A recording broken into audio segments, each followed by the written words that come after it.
How do you get blood from a stone? Well, you don't. Some stones you don't want to give blood to either. Continuing on, looking at a classic Doctor Who story, we are looking at the whole season for the key to time, and we are at Stones of Blood. This is one that I remembered almost nothing about. I remembered next to nothing going into this, despite the fact that I watched it ages ago, and I didn't remember disliking it. Like, there are ones later in the season that I remember finding more issues with that I remembered better than I remembered this, which is odd, because this is pretty good. It does have one major problem with it, and I'll get to that. But for the most part, this is a real good time. This has a lot of elements really clicking into place. I think the dynamic is really starting to settle between the Doctor and Romana. I think what helps in this one is she actually doesn't get a lot of chance to be the smarty pants, but they are still using her to every now and then take the Doctor down a peg. Because let's be honest, the fourth Doctor in particular, he could stand to be taken down a peg or two on occasion. It's just the way that they have Romana do it and the way she functions as a character isn't always enjoyable for me.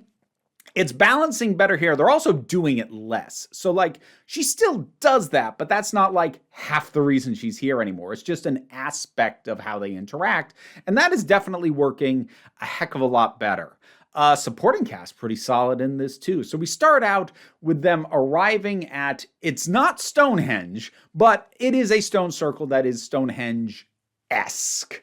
And there's some oddities about it. There's some blood on the ground. It doesn't seem to quite be the right number of stones. There's a sort of druid revival cult that's kind of worshiping this, and they seem to be up to no good. But there's also Professor Rumsford. She might be one of my new favorite single story appearing supporting characters. She's phenomenal. Actually, in a lot of ways, she kind of reminds me of Evelyn Smythe, who is my favorite companion from that is specific to the Big Finish stuff. And her whole thing is like, she is an older woman. She is an educated woman. She knows a lot. She knows a lot, but she also knows she doesn't know everything. And more to the point, she's excited to learn new stuff. That's what I really love about her, because what usually happens when you get an academic, a professor kind of character in a story like this is they're just going to be, oh, well, that doesn't line up with how I learned things. Oh, that's impossible. Tut, tut. And I'm not going to say she never has a line like that's impossible, but it's never on this basis of I know better than what my eyes are telling me. It's just like, I don't get it. Doctor, give me a hand here and explain what the heck is going on. But like, she doesn't have that sense of superiority that so often comes with an academic character, especially an older one, because usually those characters in a story like this are filling this role of like, I know a lot, and if I don't know it, it's not worth knowing. And that's not her at all. She's like, oh, I know a lot. There's so much more I'd love to know, though. And she's just got the best energy. I adore her. She's fantastic. Every scene she's in, she's wonderful. And she's, again, just this really fine line of doesn't really suffer fools, but also can be quite pleasant and accommodating. Like, just treat her with respect and she'll treat you with respect. You can tell with the way she talks about some of the other people in the area, particularly like the guy who appears to be at least heading the druid cult. It's like, doesn't have a lot of nice things to say about him, but that also feels earned. You get the very distinct feeling like, he hasn't been nice to you, has he? That guy's automatically a jerk because you're awesome. So I couldn't get enough of her. She was so good. And K9's actually used quite well in this. K9 can be a tough character to balance because the way that he is designed is often he's a little bit. He can a little bit suffer from the sonic screwdriver problem, which was actually, when I say that, I mean how sonic screwdrivers are used now and like is kind of the fix-all for everything, whereas back then the sonic screwdriver actually was much more limited in use, and that wasn't the issue with it. But K9 kind of can suffer from the same problem, which is that, between his knowledge base, the calculations he could do, the numbers he can run, the fact that he's got a weapon, like, he can become the fix-all. And then what usually can happen in a lot of stories is that the way that they come up with for why he can't be used to solve everything can feel very forced and very contrite. Here, it largely has to do with him running out of power from trying to battle off the stuff that's threatening them. And that feels decently earned to me. I think they handled that well. So we get enough of K9. And K9 is, I do like K9. I want to be clear. He's just a difficult kind of character to make work in these stories. And I get why sometimes they just basically stick him in the TARDIS and leave him there. Like, sometimes that's just easier narratively. But I think he's used pretty well here. And while this one was not written by Douglas Adams, he was the script editor at this point. And you get touches from him. There are a couple of lines, a couple of exchanges that feel very Adams. And I would not be shocked to find out that he added a line or added a little bit of his humor to the line. For example, the Doctor, I think he's talking about hyperspace. Well, you know what they say about hyperspace. It's a logical impossibility. I've always wanted to get stuck in one of those. That feels like a very Adams line. And there's also stuff in the back half with these, I want to call them beings. I think technically they're mechanical in nature. The Megara and their interactions also feel very Adams because they're very sort of bogged down in the rules and bureaucracy, and they kind of give me a memory of a lot of the robot and android characters from Hitchhiker's Guide to the Galaxy series.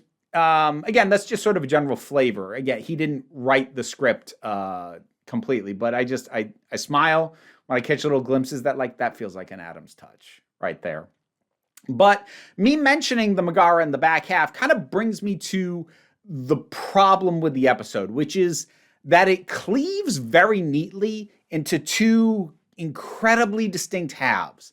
There is the front half, which is pretty gothic in its tone, kind of in the vein of something like Horror of Fang Rock, actually. It's giving that energy, it's that shooting style. We're dealing with deaths on the moors. It has that whole feeling to it. But then the back half is a very different feel, as a whole chunk of it takes place on a very clean, brightly lit spaceship that is a completely different energy and atmosphere. And the two don't flow especially well one into the other. That having been said, both halves are very good. So it's not an issue of one half being worse and dragging the other one down, just a matter of the gear shift is really harsh, and the back half just has a totally different energy from the front half. While both halves are still good, part of me is left wondering, ultimately, would it have been better to have a story that goes completely in line with the first half and then a separate story going completely in line with the second half? I don't know. Then again, if you tried to do something like that, they might end up getting stretched a little thin. I would say this is actually one of the best paced classic Who stories I've come across in a while. It's pretty common, even in 4-part stories, where you can tell, oh, here's the filler. Here's where they're spinning their wheels because they have to play for time. I never felt that with this story. And honestly, its distinct two halves might be part of that solid pacing, because since there are these very distinct sections to it, it doesn't feel like we're lingering in a place that the story has moved on from, because we've got this whole other place now that we're dealing with. So it is a problem, but at the same time, it kind of works in its favor. It's odd. I feel like the issue needed to be, honestly, maybe something like just dimming the light in the ship.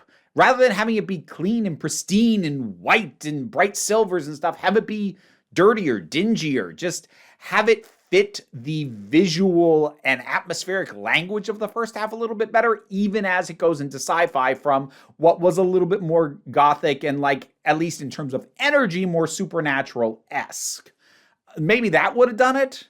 But ultimately, that doesn't make this story not work, because the story does work very well. A lot of pulls from like folklore and druid stuff and fae stories, and a lot of it from at least the stuff that I caught and recognized pretty accurately deployed, which was nice. That's a good touch. It's always nice when, if that stuff's going to be in there and you're not like completely making up your own thing using the names, which depending on which terms you're using may or may not be appropriate depending on their cultural context that you're removing them from. But like, I say that as someone who has written a fantasy story that uses a lot of folklore creatures in a slightly different way, and the way I was personally comfortable doing that was because this is not set here in our world. This is complete fantasy world that I've made, and in my mind at least, that allowed me some leeway to play with these things a little bit. Here, since it is ostensibly set on Earth in current year, it feels better for these things to feel like they're being deployed accurately when you are going to drop names and references like the Kaliach, or references like Morgana, or like, okay, so let's talk about the surprise villain. So this might be considered another weakness. We have Vivian Faye,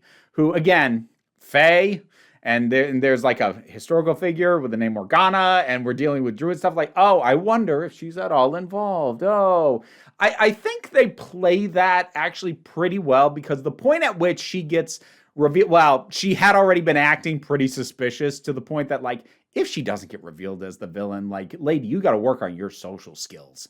But even aside from that, there was a very specific thing that I basically called the thing with the three pictures, the three paintings. If you've seen it, you know what I'm talking about. And the thing was, I called it only a couple minutes ahead of the full reveal and the reveal of that specific piece of information. And that felt well timed, because they confirmed what I believed pretty quickly after I think most people who are going to guess it would probably guess it. And that means that pretty soon after you have that idea, the show confirms it. So you're neither left going, wait, how was I supposed to figure that out? Nor are you left going, why are the characters not figuring out this super obvious thing that I figured out? Managing that balance-wise, time-wise, it can be easy to miss the mark, and this doesn't. But Vivian Faye as a villain, again, is kind of odd, because she has to fit in both halves. Initially, when her villainy is revealed, she's going very much with the sort of druid sacrificing. She's got like this bird mask, and she's got to sacrifice things to get blood on the stones.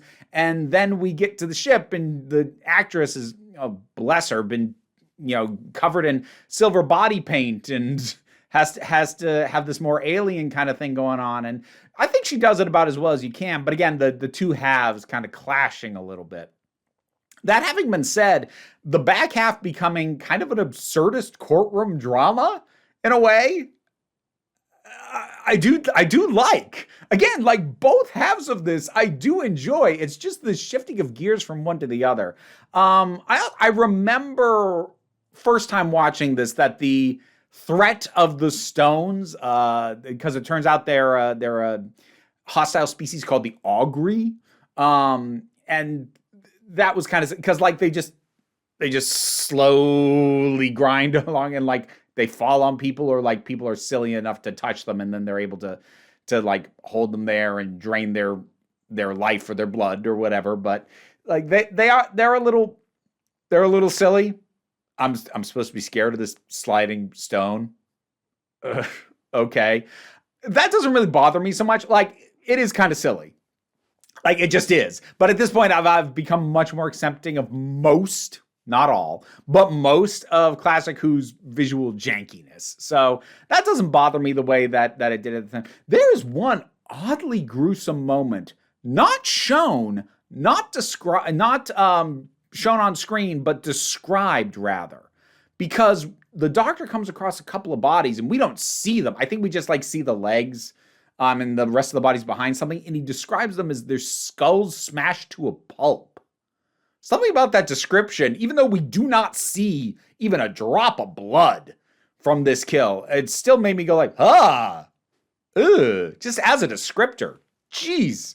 Yeah, I get why Doctor, like, Mary Whitehouse can go sit on a cactus, but I do get to a certain degree why this show was sometimes questioned for its level of violence, because every now and then it'll do something I'm like, okay, I'm not sure you needed to go there. I don't know. It overdoes it sometimes. I'll tell you what though, this was a fun rediscovery, because again, like, I barely remembered this, hardly remembered anything about it. Pretty much all the parts work well. Not all of them work well together. Again, the very distinct two halves of the whole thing, but it really does have just pretty much all good in it. I don't really have anything where I'm going to say this aspect is not good. I mean, maybe the way the stones look, but again, I'm kind of over that. So that's about the worst that I have to say, and everything else is good. It just doesn't quite all fit together as seamlessly as would be ideal, but there's a lot of good stuff in here. And Professor Rumsford, mwah. Also, I'm claiming her. I'm claiming her as queer, because like just something about her energy, and especially the way she interacted with Vivian, a little bit with Romana. I'm like, there's an energy to you, and maybe it's part of why I like you. I don't know, but like, if you haven't rewatched it lately, rewatch it again with your eye on that, and tell me if I'm reading too much into it. I think like there's something there, like not to the degree of, say, the old couple in Paradise Towers, which like you will never convince me they are anything other than a lesbian couple. It's not quite to that degree, but like there's something there. There's something. But I think that's about it. But yeah, this was fun. I enjoyed this quite a bit. Stones of Blood. You rewatched this one lately? What'd you think about it? Whatever your thoughts are, drop something down in the comments. Let's talk about it. Patreon pays the bills. Enables me to do this as my living, even if you can't help me out that way. Like, share, subscribe. Those all help me out, but don't worry too much about it. We take a relaxed attitude around here, so you can come on back next time you need a break.